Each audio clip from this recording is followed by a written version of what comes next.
Hello, everybody. Welcome to another video from the Power Bomb Project. I am one of your hosts, Daniel, joined by my other two hosts. It's Berman. And Chris. So, before we begin, we just have to say this. This is going to be the last WWE pay-per-view of the year. There is still NXT deadline in December, but that's not really WWE, that's NXT. So, basically,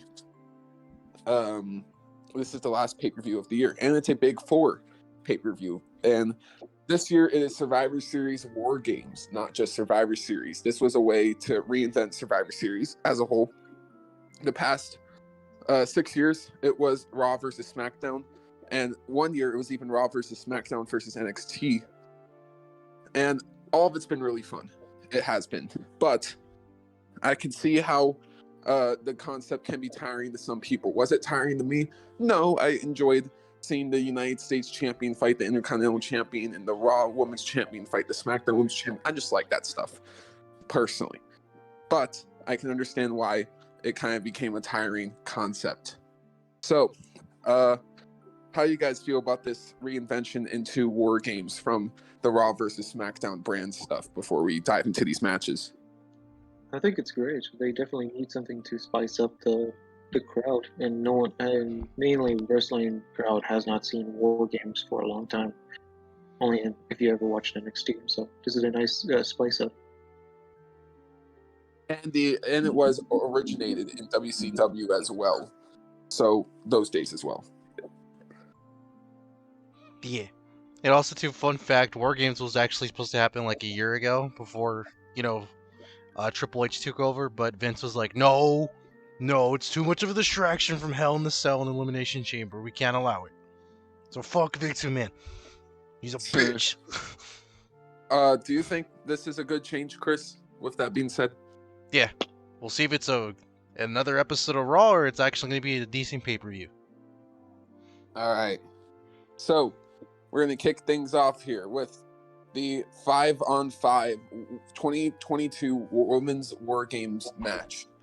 It is going to be Damage Control, Nikki Cross, and Rhea Ripley versus Bianca Belair, Alexa Bliss, Asuka, Mia Yim, who is now known as Michin, which is translation for crazy in Korean. I don't know how I quite feel about that name just yet. I'm gonna give it some time before I judge, I guess, because I'm gonna be honest, I hated Gunther when it first happened, and now I am completely accepting of Gunther as a name. So yeah, we'll see how this name grows on me as well. And then the fifth person on the team is going to be the mystery opponent. I think it's very safe to say this mystery opponent is going to be Becky Lynch. And I think that's going to be great. I think we're going to have Bianca feud with Rhea after this, and Bayley's going to feud with Becky after this. I see, all of that going in that direction. Who gets the win here? I'd say with the help of the returning Becky Lynch, kind of, shocking the heel team, I think the babyfaces are going to get the win here. Team Bianca Belair is my prediction. And I expect this match to be great.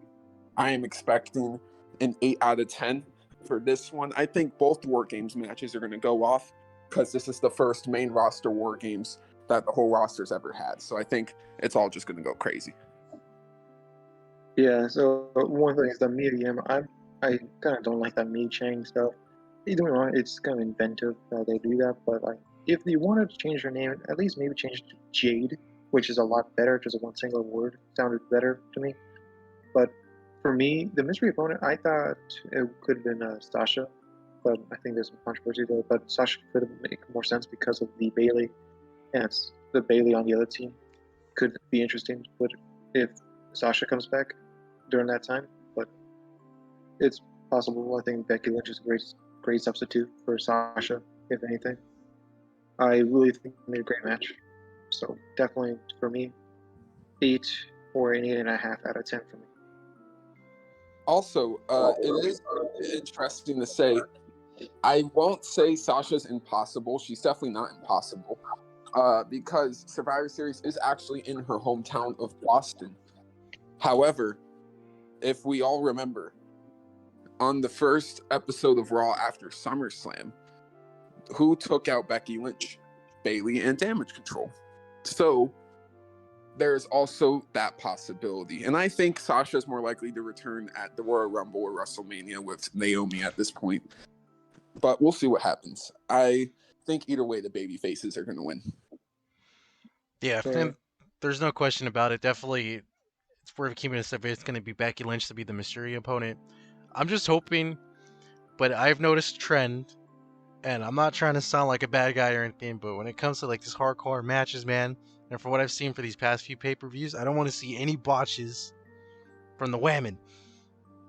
And that's all I'm going to say, because it's been real bad of that shit, especially with these kind of matches. I'm sure they're all going to do great, but I just want to keep that in mind. So expectations of 7. Yeah, makes sense. Another thing I forgot to say, I probably actually want to see Damage Control win this match myself. All right, Damage Control is your prediction. What about you, Chris? Same here. I'm going to keep it safe. They're not going to destroy their momentum. They still need more stuff going on for them. All right, and I got Team Bianca. So let's see how that plays out. Now, triple threat for United States Championship: Seth Rollins, Bobby Lashley, Austin Theory. All right, this is going to be really good, if not great. However, it would be better if it had Mustafa Ali.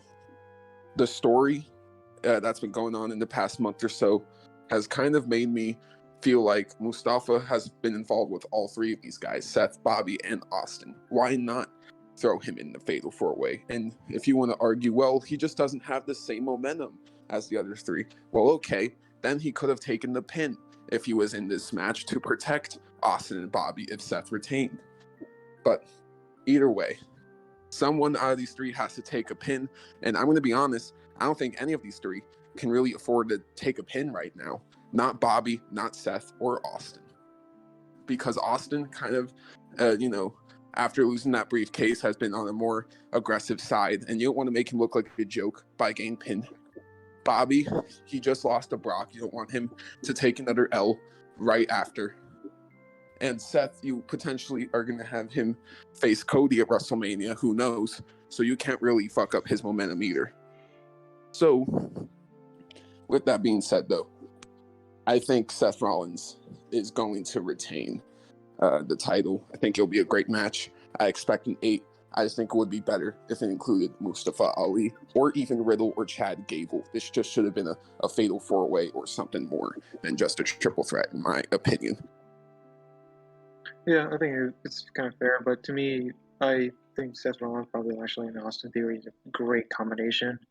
This should be one of the probably a big match for them. All three of them should be great. For me, 8.5.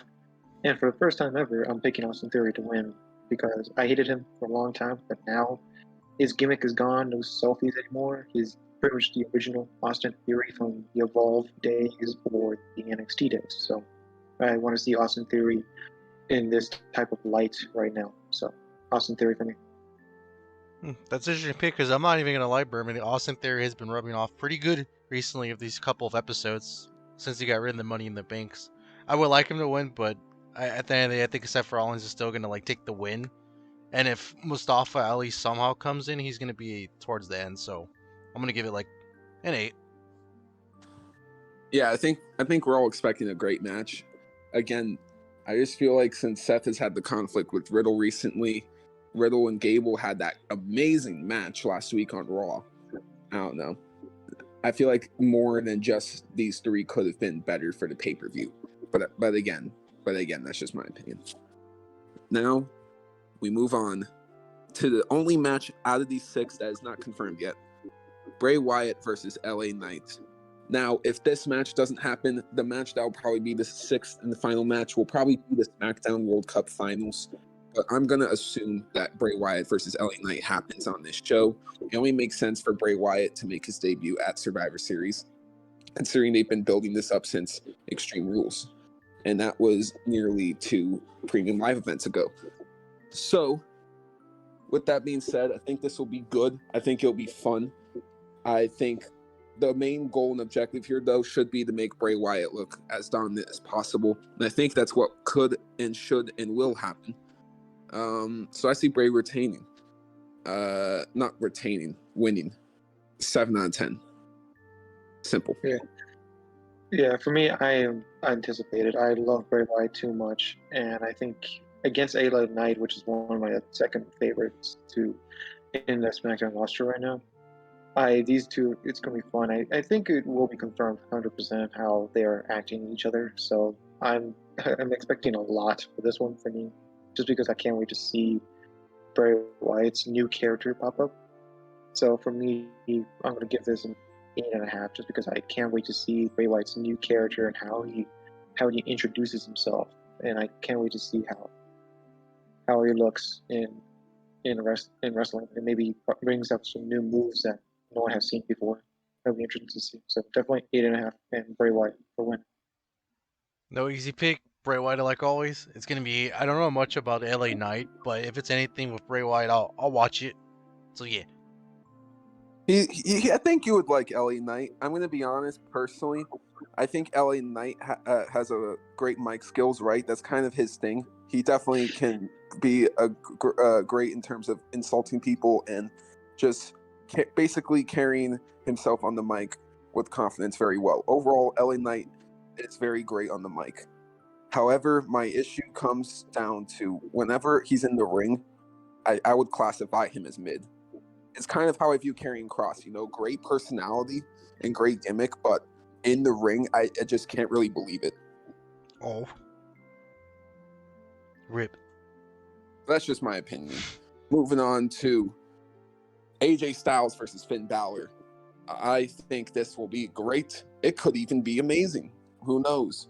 This is only the second time they're ever facing each other. The first time was at TLC 2017. When the Demon King Finn was originally going to face Bray Wyatt in what was a horrible, horrible feud, where Bray was actually going to be Sister Abigail against the Demon King. It's just cursed, just awful. But Bray was sick, and his replacement ended up being AJ Styles from SmackDown. And man, what a replacement that is. And the match itself was great 5 years ago. And if it's anything like that match, then this will be great too. So, I think Finn will win since he beat Edge. I don't think he's going to lose that momentum to AJ. If he does lose to AJ, it'll be thanks to Edge causing a distraction. But I don't see that happening. I think Finn will win here. Yeah, oh, yeah. I think. Oh, sorry. I meant to say, I also expect this to be an 8.5. I forgot to say that. But go ahead, Berman. Yeah. So for me, this is a great match. I love Finn Balor and AJ Styles in any match they have, or separately. They are perfect wrestlers. And for me, this is definitely an 8.5. I can't wait to see it. They have been putting a lot of bangers out for a long time. And for me, Finn Balor's going to win. He has so much momentum, and Judgment Day just needs to keep on winning just to show dominance. If they want to face off against the Bloodline, sooner or later, it will happen. And I will bet my money on that. So Finn Balor's going to win. It should be one of the great matches. Definitely 8.5. And I'm going to give it a 9. I just hope that Finn Balor actually wins clean. And I don't know if it's you guys, but AJ Styles has been losing quite a bit, for a hot minute now. He's been on a fucking 2.5 year losing streak. Yeah. Yeah, and I'm just give it the win at least this one time, so he can give the OCs a win or something. AJ Styles is the guy that I kind of used to really get you into wrestling, and now you're just seeing him lose almost all the time. He's becoming the new Gargano. He keeps losing. Gargano. How Triple H is booking Gargano on Raw right now, ain't it? I have to say that. It's Jesus Christ. But losing to Omos this week, oh my God, I can make a video entirely on that. But anyways. But outside of that, yeah, I don't think Finn's winning clean here. I don't see that happening. But here's the thing. Here's what I think AJ is, right? You know how Chris Jericho, at one point in his career, kept losing all the time, and it was because he would put other people over and try to make them look like stars? Yeah. In 2010, this is a good example. In 2010, he lost to Evan Bourne, And this is not any shade on Evan Bourne, who is now known as Matt Sydal. You might know from AEW, Chris. Yeah. But basically, at the time he put over Evan Bourne, he was just like a mid-card guy. And did Evan Bourne ever go anywhere from beating Chris Jericho? No. And, Chris Jericho just lost to all these guys to the point where beating Chris Jericho kind of meant nothing anymore. And we're kind of seeing that with Bryan right now in AEW. He's losing so much, and he's being so generous to other people, putting other people over. That's starting to make his legitimacy look kind of, less in comparison. And now AJ Styles is going through the same thing. He's older and whatnot, and that's the entire thing, He's getting too nice in terms of putting other people over, because now he's in his mid-40s. He has a few years left in him. I think that's why it is. I think he's willingly putting others over. Yeah, makes sense. And I think it's okay. It just depends on the Evan Bourne in general. Pick someone to push who deserves the push. Johnny Gargano is the biggest push right now. Have AJ Styles versus Johnny Gargano, 9 out of 10, or 10 out of 10 if you want to say. It's a great match to see. Absolutely. Or I don't know, what's Austin Theory, the great one, push too. There's so many that can push, but don't give a useless push that someone does not need. Let's say a good useless push, almost, or Akira Tozawa. That's a useless push because I don't think they're going to go anywhere. But having people who are more useful to push, and Finn Balor's a great one. So that makes sense to push some of these big people. Yeah, I agree with that. So yeah, trust me, Chris, I would love AJ to be in the main event and be one of the top guys still. I would personally love that, but I think he's at that Daniel Bryan point where he's just too nice now. It's not gonna happen. Right? Why can't he just be like Kenny Omega, Get the main event. But anyways, moving on to what will be considered the calm down match of the show, SmackDown Women's Championship, Ronda Rousey versus Shotzi, or Shotzi Blackheart. You can call her either one. I think this will be a decent match. I don't think Shotzi is that bad of a wrestler. I think she has botches quite a bit, and that does concern me. But going based off these past few months, she's definitely been improving, and I see that, and I think she could put on at least a decent contest against Ronda Rousey here. Yeah, I think this match needed to happen simply because Ronda needed to defend her title on pay-per-view, right? Think about it like this: at Crown Jewel, Bianca defended her title, yet Ronda didn't. So now it only makes sense for Ronda to defend her title on this show.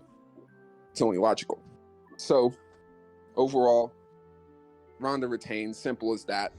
I think we are planting seeds though for Shayna Baszler versus Ronda at Mania if we aren't doing Becky versus Ronda. And if that's the case, if we're doing a low-key push for Shayna and we're leading the Ronda versus Shayna, sign me up. I would love that match at WrestleMania. But yeah, I think Ronda wins, and that's that.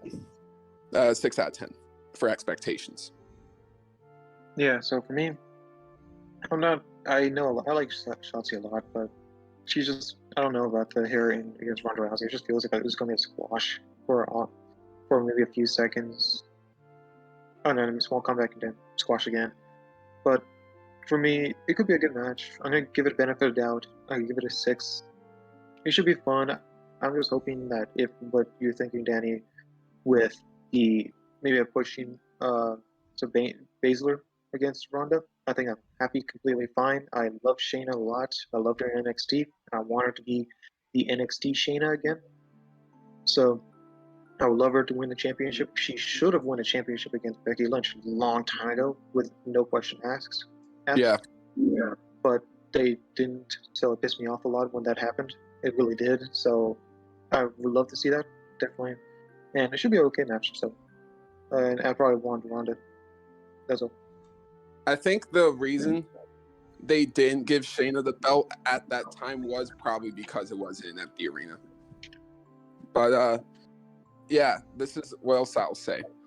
the other issue right now, and this is on SmackDown in general, right? Like they've gotten a lot of recent debuts. Their singles, division and their tag division both look really good right now, but they still need more women in there. Like when you look at Raw, right? They have Bayley, they have Bianca Belair, they have Asuka, they got Becky Lynch, they got Rhea Ripley, they got Nikki Cross. They got enough women to at least say there's a division. Yeah. When you have Ronda Rousey, Shayna Baszler, and Liv Morgan, and Natalia, Charlotte's gone. You can't even say Charlotte. They got Sarah Logan now. Or Yes, not yet. Sarah Logan, but like just looking at that SmackDown roster, it's like who the hell could you even put against Ronda Rousey besides Shayna? It's like Jesus Christ. Raquel Gonzalez. That roster is just, I mean, yes, they could do Raquel Gonzalez, but it's, like you just know in general. My point is that the list is very slim and they need a better division than they got right now. Overall, SmackDown is better than Dynamite and Raw every week. I want to put that in. I think SmackDown has been the best wrestling show of the week every week recently, but it still needs more women on the show.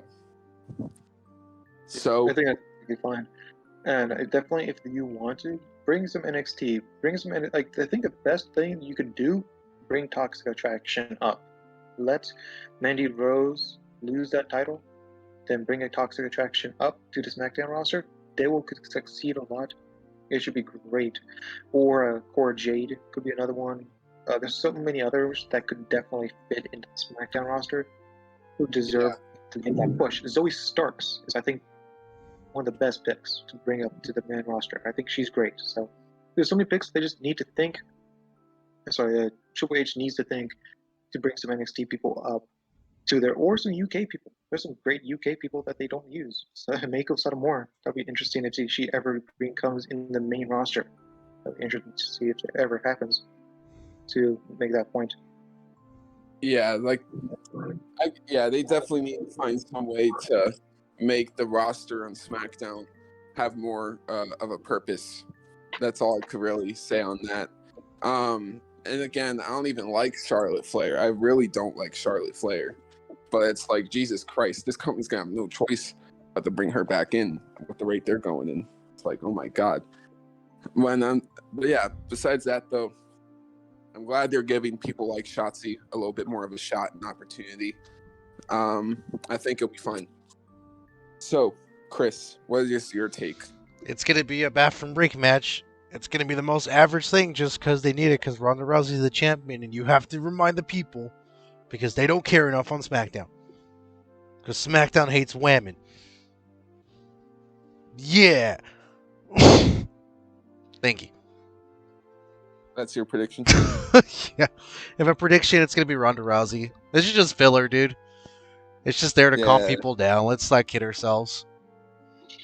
It's also just a match to fill in the title reign for Ronda. Let's keep it real.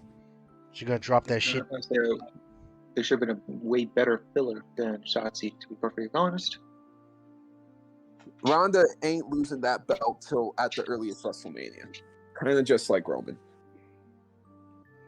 So, yeah. Now, speaking of Roman, let's move on to the main. We got the 2022 men's 5-on-5 War Games match. The Bloodline versus the Brawling Brutes, the Honorary Brute, Drew McIntyre, and Kevin Owens. So, well, I think this is going to be amazing. Match of the year potential even is written on this shit. Now, I personally would have added the stipulation: whoever gets the pinfall gets a championship match against Roman Reigns for Team Brawling Brutes. I would have added that stipulation, but it's still great. It's still fine. Overall, though, I am actually going to go with a more bold prediction here. I'm going to go with the Brawling Brutes, Team Brawling Brutes, to win. I think that Sami Zayn is going to have enough of, the arguments and all that he's had with Jay. And I think they're finally going to fight a little bit. It's going to cause some turmoil. And Kevin Owens is going to somehow be able to hit a stunner on Roman and be the first person in nearly 3 years to pin him, setting up Kevin Owens versus Roman Reigns at the Royal Rumble for both titles. That's my prediction of where all this is going. Yeah, 9 out of 10 expectation, and to be honest, it'll probably even be higher than a 9 out of 10 once it's all said and done. Yeah, I think that's perfectly fine. And to be perfectly honest, most matches from the NXT Wargames, every time someone won, like the person who pinned Gold got a title. I think it really doesn't matter most of the time if they doesn't have stipulation. Usually, I think comes with the perks of a Wargames match. To be perfectly honest, but Okay, for this, cool. so that's what I know as before. So for me, I think this is gonna be an amazing match. I love how this is set up, and for me, I don't think it's bold, but I'm going the same thing. Brawling Brutes. I think Brawling Brutes, Drew McIntyre, Kevin Owens should definitely go for that win. I think it makes sense to see maybe Sami Zayn do something that would screw the Bloodline over by accident, or because he's on purpose. Maybe they're trying to set up two Kevin Owens and Sami Zayn back together sooner or later. So they're trying to do something. I think I can't wait to see the match. It should be definitely 9 or 9.5 out of 10. I am anticipating this match. Everyone anticipates this match. So for me, Brawling Brutes, Drew McIntyre, Kevin Owens to win. And here's a fun fact. Berman, Yeah. if they go down the Kevin Owens and Sami Zayn the tag team route and they do win the titles, that means Kevin Owens is now officially a Grand Slam champion, which AJ Styles accomplished last year. Good for him if that happens. I think that'd be great to see. We will see, man. I think it's finally going to be the turn for Sami Zayn to finally turn on the bloodline. Hopefully, they can do Kevin Owens and Sami teaming up for here and there. So, for whatever reason, if Roman doesn't drop the title soon to Kevin Owens, at least they can go after the tag team belts. But the match itself, it's going to be great. The Brawling Brutes are an amazing tag team. The bloodline is going to be great.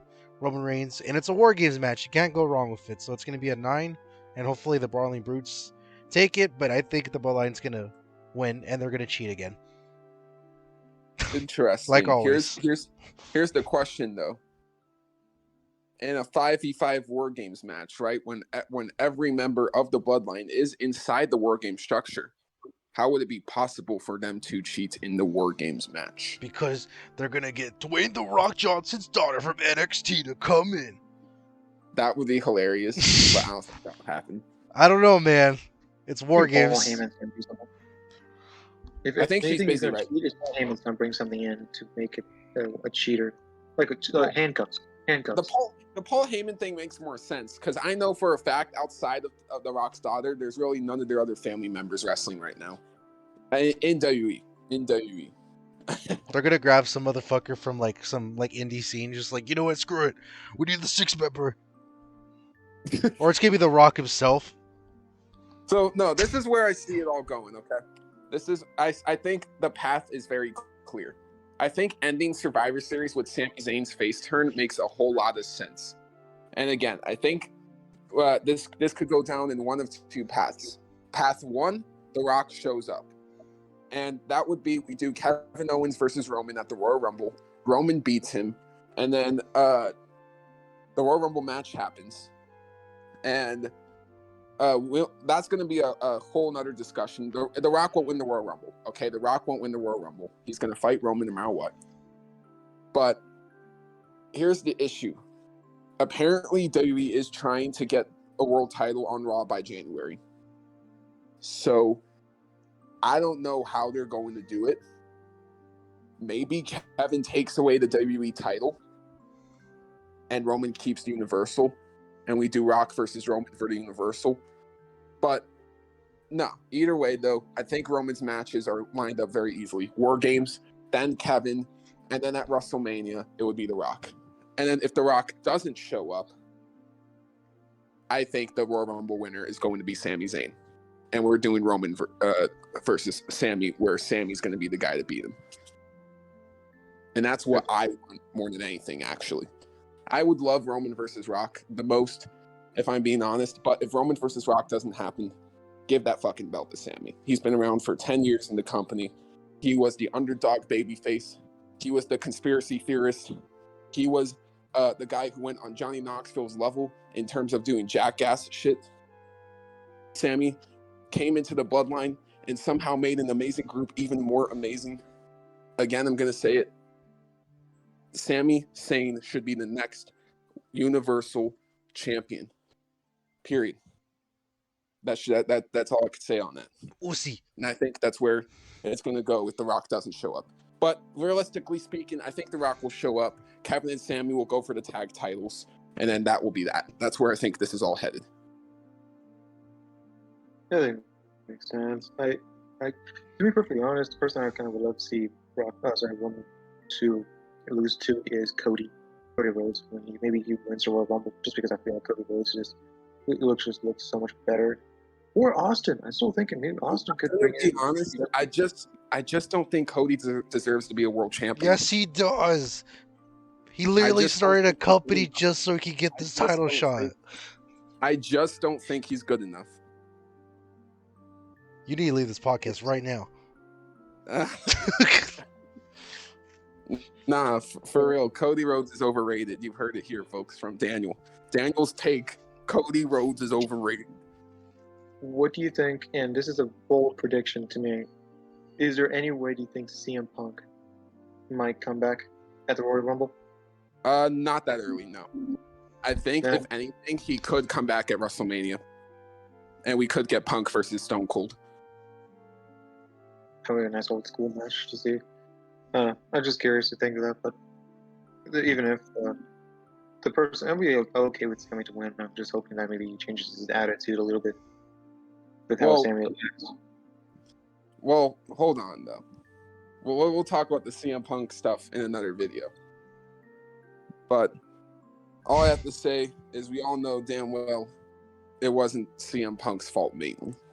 But that's for another time. Oh my god. We'll get to it next time. Yeah, we'll get to it in another video. But yeah, overall, I think this will be a great event. I think we're going to get an 8 out of 10 show. For me, 8.5. I'm going to give it a 7.5. We'll see. All right. Thank you all so much for watching. I've been Daniel. I've been Berman. And Chris again. And we'll see you all in the next one. Take it easy.